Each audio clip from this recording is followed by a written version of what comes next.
Hello friends, આજે આપણે બનાવીશું ભાખરી. ઘઉંનો લોટ આપણે જાડો લઈ લેવાનો છે. ભાખરીનો જાડો હોવો જોઈએ થોડો. પછી એમાં આપણે મીઠું એડ કરીશું, સરસ રીતે મિક્સ કરી લઈશું.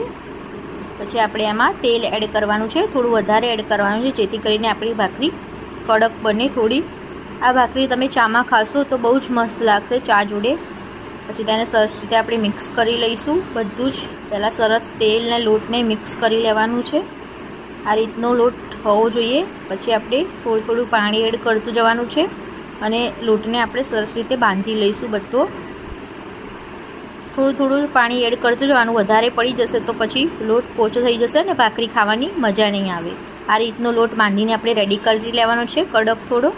પછી આપણે ગુલ્લો ને દબાઈને તિરાડો ફાટી ના જાય એ રીતે આપણે દબાઈને સેટ કરી લઈશું. પછી વણી લઈશું આપણે. પછી આપણે જે માટીની તવી આવે છે તેના ઉપર આપણે શેકી લેવાની છે ભાખરીને.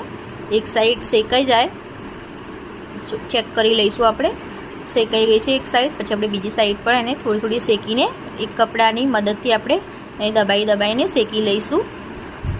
આ રીતે શેકાઈ ગઈ છે આપણી. પછી આપણે તેને ચીપિયા વડે શેકી લઈશું ગેસ ઉપર ડાયરેક્ટ. આ રીતે આપણે ભાખરી સરસ રીતે આપણી શેકાઈ ગઈ છે.